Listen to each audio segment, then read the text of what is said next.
Hello students, स्वागत है आपका हमारे यूट्यूब चैनल पे। पिछले वीडियो में हम लोग क्लास 12th का जियोग्राफी का चैप्टर 1 मानव भूगोल प्रकृति एवं विषय क्षेत्र देखे थे और आज हम लोग उसी चैप्टर का एमसीक्यू करने वाले हैं। ठीक है, आशा करते हैं आप वो वीडियो अच्छे से देखे होंगे और समझ में आया होगा। अगर किसी में कोई दिक्कत होता है तो आप कमेंट सेक्शन में पूछ सकते हैं। अगर उस वीडियो को आप कंप्लीट कर चुके हैं और फिर इस वीडियो में आए हैं एमसीक्यू कंप्लीट करने के लिए, तो मैं ये दावे के साथ कह सकता हूँ कि इससे बाहर एक भी क्वेश्चन आपके एग्जाम में नहीं पूछेगा। आपको इससे ज़्यादा करने की भी ज़रूरत नहीं है अगर आप ये 2 वीडियो चैप्टर 1 का कंप्लीट कर लेंगे तो। ठीक है, तो शुरू करते हैं हम लोग एमसीक्यू इस चैप्टर का। ठीक है, पहला क्वेश्चन है, निम्नलिखित कथनों में से कौन सा एक भूगोल का वर्णन नहीं करता? इसमें कौन सा ऑप्शन है जो भूगोल के बारे में डिस्क्राइब नहीं कर पाता है? ठीक है, समकालीन अनुसंधान, मानव पर्यावरण के बीच संबंध का अध्ययन, क्षेत्र पर आधारित, प्रौद्योगिकी के विकास के फलस्वरूप, आधुनिक समय में प्रासंगिक नहीं। ठीक है, तो समकालीन अनुसंधान मतलब किसी भी चीज का रिसर्च। ठीक है, तो ये एक तो भूगोल का वर्णन करेगा ही। मानव पर्यावरण के बीच संबंध, ये भी है। क्षेत्र पे आधारित, किसी भी सेक्टर, किसी भी रीजन, किसी भी फील्ड का उस पर जो एजुकेशन, उसका स्टडी करना, ये भी भूगोल के बारे में बताता है। प्रौद्योगिकी के विकास के फलस्वरूप मतलब टेक्नोलॉजी का जब विकास हुआ तो वो अभी मॉडर्न एज में वो रिलेवेंट नहीं है, ऐसा है क्या? टेक्नोलॉजी का विकास हुआ तो हम लोग और अच्छे से समझ पा रहे हैं ना, ऐसा तो तय है कि रिलेवेंट नहीं है, उसका कोई मतलब महत्व नहीं रहा टेक्नोलॉजी का इस मानव भूगोल को समझने में। जीपीएस आविष्कार हुआ, जीआईएस हुआ, सैटेलाइट का आविष्कार हुआ। ठीक है, तो हम लोग और अच्छे से समझ पाए, लेकिन ये बोल रहा है कि नहीं है, वो रिलेवेंट नहीं है ना। तो यही है जो वर्णन नहीं करता है। ठीक है, सेकंड क्वेश्चन ये है, संभववाद शब्द का प्रयोग सर्वप्रथम किस फ्रांसीसी विद्वान ने किया था? अगर आप लोग चैप्टर पढ़े होंगे, ठीक है, तो इसका आंसर आप आसानी से कर सकते हैं कि सबसे पहले किसने किया था। तो हम लोग ये देखे थे कि संभववाद जो शब्द था, इसमें 2 भूगोलवेत्ता थे, विडाल डी ला ब्लास भी थे और लुसियन फेब्रे भी थे। ठीक है, लेकिन अगर सबसे पहले यूज करने की बात करेगा तो वो करेगा लुसियन फेब्रे। ठीक है, लुसियन फेब्रे, जिसे बाद में विडाल डी ला ब्लास ने इसको क्या किए थे, प्रचार प्रसार कराए थे और इसको ज्यादा लाइमलाइट में लाए थे। ठीक है, आपको कंफ्यूज नहीं होना है, आपको ऑप्शन में बस एक ही मिलेगा, बस हम यहाँ समझाने के लिए कि ल्यूसियन फेब्रे ने सबसे पहले इस वर्ड को यूज किया था और विडाल डी ब्लास ने इसको बाद में फेमस कराए थे। ठीक है, third question,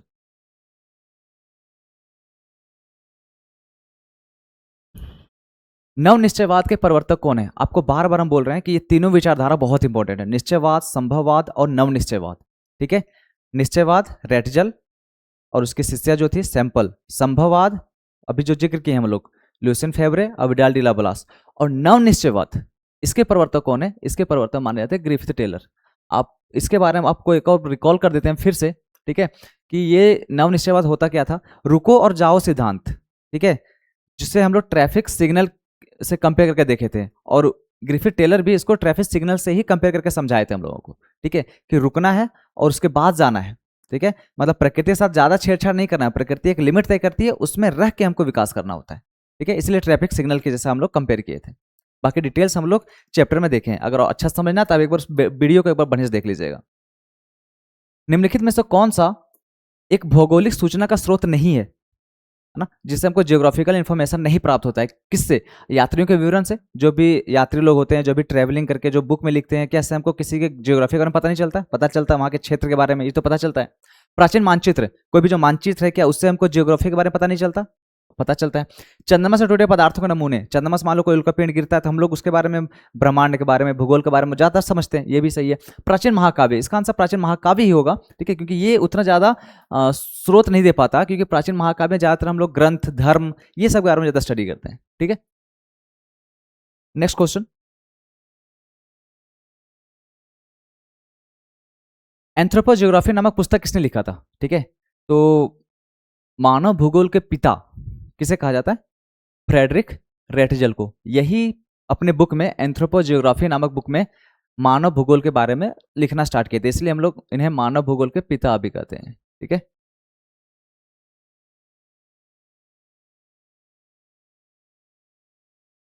next question, geography शब्द का प्रयोग सबसे पहले किसने किया था? ये तो हम लोग क्लास 11th में पढ़ लिए थे, 12th में भी पढ़े हैं, बहुत बार जिक्र हुआ। जियोग्राफी शब्द सबसे पहले प्रयोग किया था इरेटोस्थेनीज ने। अच्छा, एलन सैंपल के बारे में कुछ जानते हैं आप लोग? एलन सैंपल कौन थी? ठीक है, तो ये थी फ्रेडरिक रेटजल की शिष्या। ठीक है, और ये निश्चयवाद की समर्थक थी, निश्चयवाद की समर्थक। ये बार बार हम रिपीट करते जा रहे हैं ताकि आपके दिमाग में बैठ जाए। ठीक है, निश्चयवाद के समर्थक थे सैंपल। और रेटजल, ठीक है, दोनों। एक क्वेश्चन आगे आएगा, ठीक है। विडाल्डी लबरास पर हम जान रहे हैं, अभी हम लोग पढ़े हैं संभववाद, है ना, उससे विडाल्डी लबरास संबंधित है। नेक्स्ट क्वेश्चन, रुको और जाओ संबंध किस विचारधारा से? अभी हम लोग इसी क्वेश्चन का जिक्र किया था, रुका और जाओ, क्या कौन सा विचारधारा? नव निश्चयवाद विचारधारा। किसने दिया था? ये दिए थे ग्रिफिथ टेलर ने, ग्रिफिथ टेलर, ठीक है, जिन्हें हम लोग कंपेयर किए किससे? ट्रैफिक सिग्नल से। मानव भूगोल का संबंध, मानव भूगोल मानव समाज और धरातल के बीच संबंधों का संगठित अध्ययन है। हम लोग जब हम लोग चैप्टर पढ़ रहे थे उसमें हम लोग बताए थे कि मानव भूगोल का 3 डेफिनेशन बहुत इंपॉर्टेंट याद रखना, ठीक है, तीनों भूगोल विद्या का। रेडजल क्या बोला था, सैंपल क्या बोली थी, और विडाल डी लाब्लास क्या बोला था। उससे एक यहाँ पे है कि मानव भूगोल मानव समाज और धरातल के बीच संबंध का अध्ययन कौन करता है? ये करता है, ये कौन बताया था? ये बताए थे हमारे रेडजल ने, ठीक है। तीनों एक रिकॉल कर लेते हैं हम लोग, ठीक है। ये तो हो गया कि समाज और धरातल के बीच संबंध का बात करेगा तो रेडजल बोला था। अच्छा, सैंपल क्या बोली थी? ठीक है, ये बोली थी कि अस्थिर पृथ्वी और क्रियाशील मानव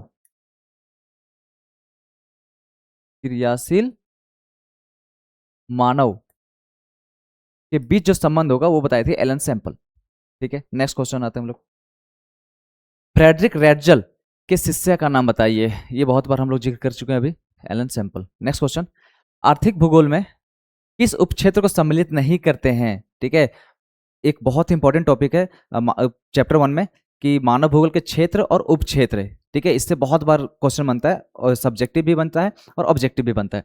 तो आर्थिक भूगोल में किस उपक्षेत्र को सम्मिलित नहीं करते हैं, ठीक है। तो अगर वो नहीं जानते तब भी इसका आंसर बना सकते हैं। आर्थिक मतलब पैसा वाला से संबंधित है, ठीक है। तो संसाधन होगा ही होगा, उद्योग पैसा संबंधित होता है, कृषि में भी पैसा संबंधित होता है। सांस्कृतिक भूगोल, किसी कल्चरल भूगोल, ये आर्थिक भूगोल से संबंधित नहीं रखता। बाकी आप उस डायग्राम को एक बार फिर से रिवीजन कर लीजिएगा, उससे क्वेश्चन बनेगा।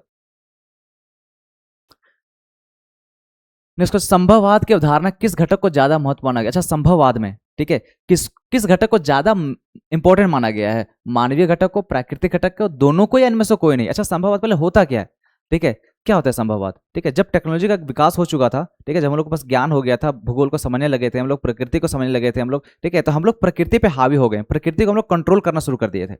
यही था ना संभववाद, ठीक है। तो जब उसको कंट्रोल करना शुरू कर दिए तो कौन कंट्रोल करता? हम लोग उसको कंट्रोल करना शुरू कर दिए थे, ठीक है। तो संभववाद में सबसे ज्यादा इंपॉर्टेंट कौन हो चुका था? हम लोग हो चुके थे, मतलब मानवीय घटक ज्यादा इंपॉर्टेंट हो चुका था, ठीक है। और अगर पूछेगा कि निश्चयवाद में,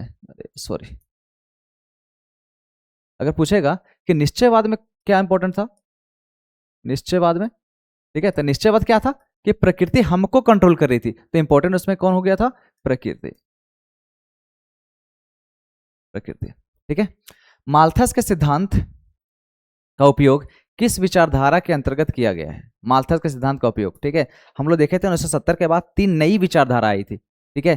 कौन कौन विचारधारा? कल्याणपरक, मूलवादी और व्यवहारवादी विचारधारा, है ना, ये सब विचारधाराएं 3 आई थी। तो किस विचारधारा में माल्थस के सिद्धांत का उपयोग हुआ था, ठीक है।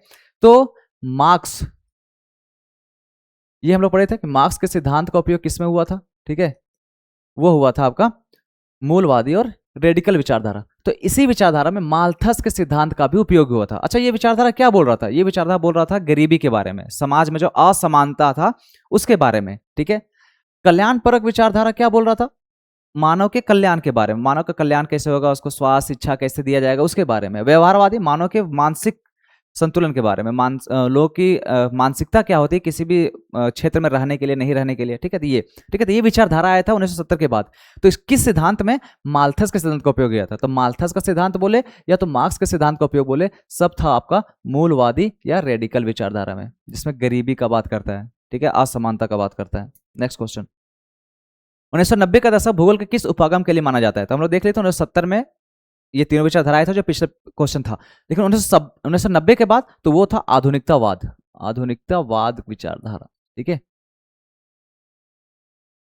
नेक्स्ट है 1970 के दशक में मानव भूगोल में किन 3 नई विचारधाराओं का उदय हुआ था? अभी हम लोग जिक्र किए, ठीक है। कौन सा था? कल्याणवादी, कल्याणपरक, अमूलवादी और व्यवहारवादी विचारधारा, ठीक है। ये तीनों विचारधारा आया था 1970 के बाद। अच्छा, मानव भूगोल का जो विकास होता है, जो हम लोग टॉपिक पढ़े थे पिछले वीडियो में, मानव भूगोल का विकास समय के अनुसार किस तरह था, वो भी बहुत इंपॉर्टेंट है। हम शायद आगे वाले पॉइंट में हम लोग मेंशन कर लेंगे, एक बार रिकॉल कर लेंगे उसको, ठीक है, वो भी बहुत इंपॉर्टेंट है, एग्जाम में बहुत और पूछता है।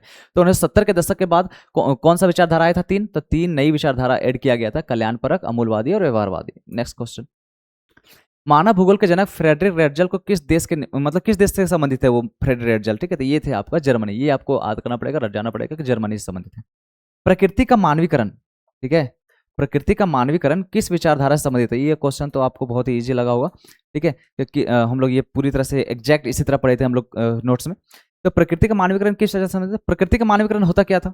प्रकृति का मानवीकरण हो जाना, है ना, मतलब प्रकृति को मानव कंट्रोल करने लगा, ठीक है, कब कब किस विचारधारा में? संभववाद विचारधारा में, ठीक है, जब टेक्नोलॉजी का विकास हो चुका था, जब हम लोग टेक्नोलॉजी बहुत ज्यादा जानना शुरू कर दिए थे, भूगोल को समझना शुरू, प्रकृति को समझना शुरू कर दिए, तो हम लोग प्रकृति को कंट्रोल करने लगे, तो प्रकृति का क्या होने लगा? मानवीकरण होने लगा, तो मानव उस पर हावी होने लगा, ये संभववाद विचारधारा। मानव भूगोल, चंचल मानव और अस्थिर पृथ्वी, अभी हम लोग देखे थे मानव भूगोल का डिफिनेशन, है ना, कि चंचल मानव बोलो या तो क्रियाशील मानव बोलो, एक ही बात है। तो कौन बोल दिया था ये डिफिनेशन कि क्रियाशील मानव और अस्थिर पृथ्वी के बीच परिवर्तनशील संबंध का अध्ययन कौन बोला था? ये बोली थी सैंपल, रेडजल की शिष्या सैंपल, ठीक है। रेडजल क्या बोला था? मानव और धरातल के बीच जो संबंध स्थापित होता है, ठीक है। चिकित्सा भूगोल का अध्ययन भूगोल की किस भाषा के अंतर्गत किया जाता है? ठीक है, चिकित्सा भूगोल, ठीक है, हम बार बार हम जिक्र कर रहे हैं आपको, ये जो डायग्राम है ये बहुत इंपॉर्टेंट है आपके लिए, ठीक है, ब्लर हो रहा होगा शायद, ठीक है, ठीक है। तो ये क्या था? चिकित्सा भूगोल। तो अब देख रहे हैं सामाजिक भूगोल, सामाजिक भूगोल के अंतर्गत व्यवहारवादी भूगोल आता है, सामाजिक कल्याण का भूगोल आता है, अवकाश का भूगोल आता है, सांस्कृतिक भूगोल आता है, लिंग भूगोल आता है, ऐतिहासिक भूगोल आता है और चिकित्सा भूगोल आता है। ये सारे जो उप क्षेत्र हैं ये आते हैं सामाजिक भूगोल के अंतर्गत, ठीक है। तो क्वेश्चन भी वही था, क्वेश्चन यही था कि चिकित्सा भूगोल जो है वो, चिकित्सा भूगोल जो है वो किस शाखा के अंतर्गत आता है? तो ये आता है आपका सामाजिक भूगोल के अंतर्गत, ठीक है। ये पॉइंट आप बढ़िया से याद कर लीजिएगा, रट जाइएगा, ठीक है, इससे क्वेश्चन बनता ही बनते हैं। भूगोल में मात्रात्मक क्रांति का काल कौन सा था? ठीक है, हम यही इसी चीज का बात कर रहे थे कि मानव भूगोल का विकास जो हुआ था समय के अनुसार से, ठीक है, वो बहुत ज्यादा इंपॉर्टेंट है, ठीक है, तो वो एक बार हम रिकॉल कर लेते हैं, ठीक। जब 18वीं और 19वीं सदी का शुरुआत हो रहा था, 18वीं अंत हो रहा था, 19वीं सदी की शुरुआत हो रहा था, उस समय आधुनिक भूगोल का जनक हुआ था। उसमें हमबोल्ट आए थे, रिटर आए थे, रेटजल आए थे, ठीक है, ये मानव भूगोल को डिफाइन करना शुरू कर रहे थे उस समय। जब 20वीं सदी का शुरुआत हो रहा था उस समय नियतिवाद, जिसको बोलते हैं निश्चयवाद, संभववाद, ये सब चीज में जिक्र हो रहा था, निश्चयवाद आ रहा था, संभववाद आ रहा था, इसमें ये सब आया विचारधारा। 1930 और 50 जब आया उसमें क्षेत्रीय विभेदन हुआ, मतलब कि अलग कोई भी क्षेत्र किसी क्षेत्र से अलग क्यों है, कौन सा ऐसा जियोग्राफिकल फैक्टर्स है जो जिसके कारण वो दोनों क्षेत्र आपस में अलग हो रहे हैं, ठीक है। 1950 का 50-60 जब आ रहा था, ठीक है, तो इसमें मात्रात्मक क्रांति आ रहा था, मतलब भूगोल में स्टैटिस्टिक, मैथ, कंप्यूटर ये सब का यूज होना शुरू हो चुका था। 1970-80 जब आया तो उसमें 3 नई विचारधारा जो हम लोग देखे थे, मानवतावादी, अमूलवादी, व्यवहारवादी विचारधारा, ये सब ऐड हुआ। यही अमूलवादी विचारधारा जिसे हम लोग मार्क्स और माल्थस के सिद्धांत में यूज करते हैं हम लोग, गरीबी, असमानता के बारे में।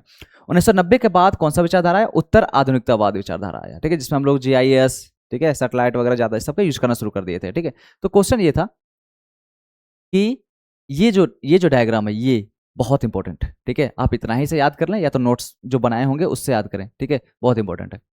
तो भूगोल में मात्रात्मक क्रांति का काल कौन सा था? किसमें मात्रात्मक क्रांति यूज हुआ था? किसमें? 1950 से 60 के बीच में, 1950 से 60, ये वाला, ठीक। नेक्स्ट क्वेश्चन, निम्नलिखित में से कौन सा सामाजिक भूगोल का उपक्षेत्र नहीं है? ठीक है, अभी हम लोग फिर से देखें कि सामाजिक भूगोल का उपक्षेत्र कौन नहीं है, ठीक है। तो व्यवहारवादी भूगोल है, अवकाश का भूगोल है, ऐतिहासिक भूगोल है, ठीक है, उद्योग भूगोल नहीं है। उद्योग भूगोल किस में आएगा? उद्योग, आर्थिक, है ना, पैसा वाला संबंधित, है ना, तो वो आएगा आर्थिक भूगोल में। आर्थिक भूगोल में संसाधन भूगोल भी आएगा और उद्योग भूगोल भी आएगा। ये नहीं शो हो रहा है यहाँ पे, ठीक है, या तो उद्योग भूगोल आएगा, ठीक है, ये आएगा आपका आर्थिक भूगोल के अंतर्गत, ठीक है। नेक्स्ट क्वेश्चन, ग्रिफिथ टेलर ने नव निश्चयवाद को समझाने के लिए किसका उदाहरण दिया था? ठीक है, हम लोग जिक्र कर लिए, किसका उदाहरण दिया था? बहती हुई नदी का, उड़ता हुआ पक्षी, ट्रैफिक सिग्नल, उगता हुआ सूरज, किसका यूज किया था? तो वो किया था आपका ट्रैफिक सिग्नल का, कि रुको और जाओ। जिस तरह ट्रैफिक सिग्नल में रेड, ग्रीन और येलो, येलो लाइट होता है ना, कि रेड मतलब रुकना है, ठीक है, येलो मतलब अब तैयार होना है अब चलने के लिए, और ग्रीन मतलब चलो, ठीक है, मतलब प्रकृति भी इसी तरह करती है, एक सीमा तय करती है कि आपको इतना ही तक एक सीमा निर्धारित करके इस तरह से चलना है, रुक रुक के चलना है। ऐसा नहीं कि अगर विकास करने के लिए पेड़ काट रहे हैं तो पेड़ काटते ही जा रहे हैं, ठीक है, ये नहीं करना है हमको। मतलब सतत पोषणीय विकास, है ना, ये बात समझाया था नवनिश्चयवाद कि आने वाली पीढ़ियों के लिए भी हमको देख रेख के चलना है, ठीक है। हाँ, तो ये क्वेश्चन खत्म हो गया, है ना। अगर आप लोग चैप्टर 1 का अच्छे से नोट्स बनाए होंगे, जो चैप्टर हम लोग पढ़े वीडियो में, ठीक है, बहुत ही शॉर्ट और समराइज करके हम लोग समझे थे, उससे बाहर क्वेश्चन नहीं पूछेगा, ठीक है। और ये इस जो ऑब्जेक्टिव, अगर ये दोनों आप कर लिए तो मैं दावे के साथ कह सकता हूँ कि ये चैप्टर 1 आपका पूरी तरह से कंप्लीट हो गया, ठीक है। इससे बाहर क्वेश्चन नहीं आएगा, बस बशर्ते ये है कि आप उसको बार बार रिविजन करते रहिएगा, ठीक है। मिलते हैं आपका नेक्स्ट वीडियो में, बाकी धन्यवाद।